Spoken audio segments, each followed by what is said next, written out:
আসসালামু আলাইকুম বন্ধুগণ, আপনারা প্রায় এরকম প্রশ্নের সম্মুখীন হয়ে থাকবেন যে এখন কেন আগের মতো কোনো জাতি ধ্বংস হয় না। অতীতে আল্লাহ পাক আজ সামুদের মতো বহু জাতি ধ্বংস করেছেন। হরপ্পা মহেঞ্জোদারোর মতো বহু নগরী ধ্বংস হয়েছে। বেবিলন আক্কাদের মতো বহু নগরী ধ্বংস হয়েছে।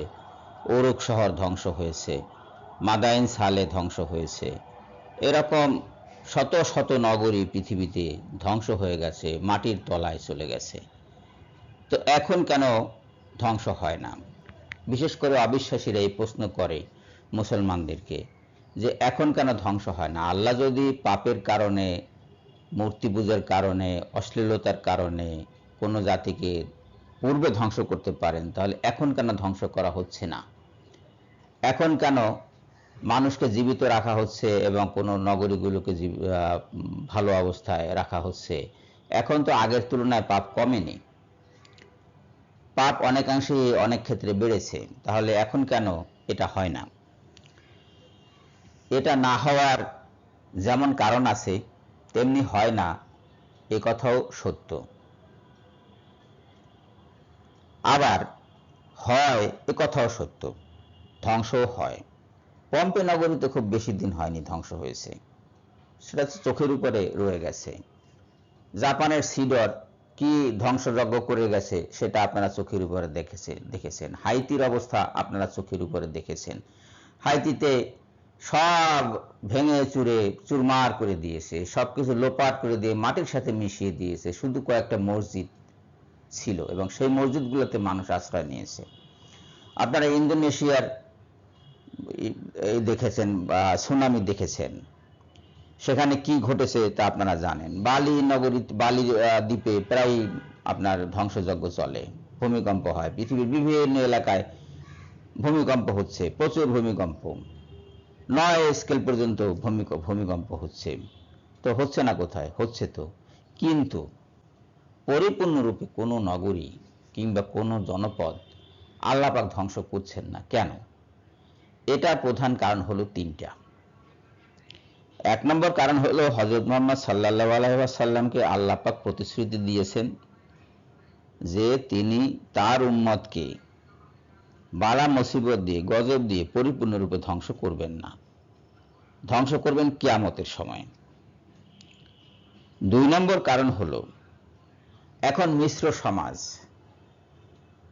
প্রতিটা জনপদে আল্লাহর নাম নেওয়ার লোক আছে। অতীতকালে যে সমস্ত নগরী ধ্বংস হয়েছে সেখানে হয় আল্লাহর নাম নেওয়ার লোক ছিল না, অথবা এত কম ছিল যে যাদেরকে সরিয়ে নিয়ে বাকিদেরকে ধ্বংস করে দিতে আল্লাহ পেরেছেন বা ধ্বংস করে দিয়েছেন।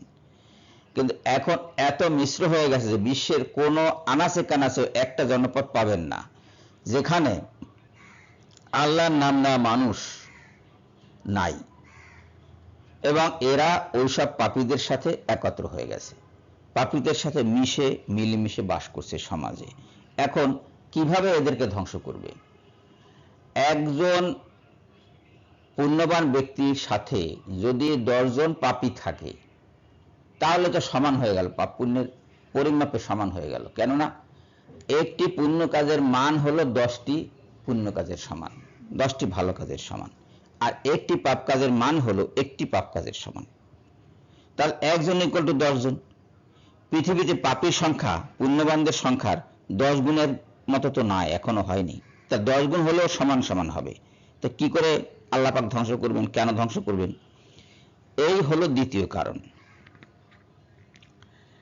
তৃতীয় কারণটা হলো আল্লাহর মাশরিক হতে মাগরিব পর্যন্ত পৃথিবীর কোথাও এমন একটি স্থান আপনি পাবেন না যেখানে আজান ধ্বনিত হয় না। পৃথিবীর কোনো এলাকায় আজান শূন্য থাকে না। রাত দিন 24টি ঘন্টা, হয় এখানে নয় ওখানে নয় সেখানে। একটা এলাকায় আজান বন্ধ হলে আর এক এলাকায় শুরু হয়, আর এক এলাকায় আজান বন্ধ হলে আর এক এলাকায় শুরু হয়, আর এক এলাকায় আজান বন্ধ হলে আর এক এলাকায় শুরু হয়। তার মানে আল্লাহর নাম নেওয়া চলছে। এই অবস্থায় আল্লাহ জনপদগুলোকে ধ্বংস করবেন কেন? এই 3টা কারণ আমি মোটামুটি দিলাম। চতুর্থ কারণটা এটা একটা বিরাট কারণ, সেটা হলো যে কিয়ামত সামনে, সব যখন ধ্বংস হয়ে যাবে, সব ধ্বংস হওয়ার একেবারে শেষ সময় পর্যন্ত এসে গেছে, এই মুহূর্তে ছোট ধ্বংসযজ্ঞ করার তো কোনো কারণ নাই। আল্লাহ পাক আল কোরআনে বলেছেন যে কিয়ামত এসে গেছে, চন্দ্র দ্বিখণ্ডিত হয়েছে, কিয়ামত এসে গেছে, চন্দ্র দ্বিখণ্ডিত হয়ে গেছে। এখন বলবে যে কিয়ামত এসে গেছে, কোথায় কিয়ামত আমরা দেখছি না। আল্লাহর হিসাব, আল্লাহর সময়ের হিসাব আর মানুষের সময়ের হিসাব এক নয়। আল্লাহ যখন বলছেন কিয়ামত এসে গেছে, তখন আসলে কিয়ামত এসে গেছে। মানুষের জীবনে এটা একটা বিরাট সময় হলেও আসলে এটা সময়টা খুব বেশি বড় সময় নয়। কিয়ামতের একদিন সময় হলো 50,000 বছরের সমান। তো সেই দিনটার কথা আপনারা স্মরণ করুন। সেই হিসাবে এখন পর্যন্ত যখন বলা হয়েছে কিয়ামত এসে গেছে, সেই থেকে কদিন গেছে? 1400 বছর, এর বেশি হয়নি। এটা তো খুব সামান্য সময়। একদিনে যদি 50,000 বছর হয়, তাহলে 1400 বছর মানে কি? 1 ঘন্টাও তো না, 1 ঘন্টাও তো হয় নাই। তো কিয়ামত এসে গেছে বলেই এখন পৃথিবীতে এইরূপ ধ্বংসযজ্ঞ হচ্ছে না যেমনটি অতীতে হতো। এতে ঈমান হারালে চলবে না। মানুষ যদি মনে করে যে আল্লাহ এইসব পাপীদেরকে ধ্বংস করছেন না, যেমন আপনার সডমি হচ্ছে, আমেরিকাতে গে ম্যারেজ হচ্ছে, পুরুষে পুরুষের সংগ্রাম হচ্ছে, নারীতে নারীতে অবৈধ কর্ম হচ্ছে, সেখানে আইন করে এটা বৈধ করে দেওয়া হয়েছে। বিশ্বের অনেক দেশে এই অবস্থা চলছে। জাপানে লিঙ্গ পূজা চলছে এবং লিঙ্গের উৎসব হচ্ছে। হ্যাঁ, হাজার হাজার শত শত লিঙ্গ প্রস্তুত করে মেয়েরা দেখা যাচ্ছে সেই লিঙ্গগুলো চাটছে প্রকাশ্যে, এটা দেখা যাচ্ছে। এইসব পাপ আছে, কিন্তু সাথে সাইডেই আবার দেখা যাচ্ছে যে আল্লাহর জিকির করছে, নামাজ পড়ছে, রোজা রাখছে মানুষ সাইডেই। তো এখন এই সাইডে যে লোকটা ভালো মানুষ, যে লোকটা নামাজ পড়ছে, রোজা রাখছে, তওবা করছে, আল্লাহ আল্লাহ করছে, সেই লোককে কিভাবে ধ্বংস করবেন? সেই লোককে রেখে অন্যদিকে ধ্বংস করতে গেলে তো সেটা তাহলে তো চোখের উপরে সেই আপনার সেই যে দেখা যায় যে বস্তু মানুষের ঈমান আনে, সেই বস্তু অপর মানুষকে আপনার ঈমান হারা করে, সেই অবস্থাটা তার থাকে না। সেই কারণেই আল্লাহ পাক অত্যন্ত ধৈর্য সহকারে অপেক্ষা করছেন কিয়ামতের সময় আসার জন্য। কিন্তু এর পরেও আপনি দেখুন তাকিয়ে, যেসব এলাকায় বেশি বেশি পাপ হয়, সেসব এলাকায় বেশি বেশি ধ্বংসযজ্ঞ চলে, বেশি বেশি প্রাকৃতিক দুর্যোগ হয়। আপনি যে এলাকাগুলোতে দেখেন যে এলাকাগুলোতে বেশি করে বিনোদন কেন্দ্র আছে, বিনোদন কেন্দ্র মানে কি? পাপের আড্ডা, সেই সব এলাকায় ভূমিকম্প বেশি হয়, জলোচ্ছ্বাস বেশি হয়, ঘূর্ণিঝড় বেশি হয়, বজ্রপাত বেশি হয়। মানুষ সেখানে ধ্বংস হচ্ছে। তো বহু মানুষ, হাজার হাজার মানুষ ধ্বংস হচ্ছে। এক একটা যখন আসে তখন হাজার হাজার মানুষ ধ্বংস হচ্ছে, একসাথে ভাসিয়ে নিয়ে যাচ্ছে, ঘর বাড়ি ভাসিয়ে নিয়ে যাচ্ছে, সব লোপাট করে দিচ্ছে।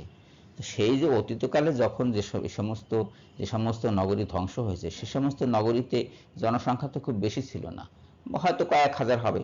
তো সেই তুলনায় এখন তো হচ্ছে না, তা তো বলা যাবে না, এটা তো ঠিক না। সবাইকে ধন্যবাদ জানিয়ে আজকের মতো বিদায় নিচ্ছি। আল্লাহ হাফেজ।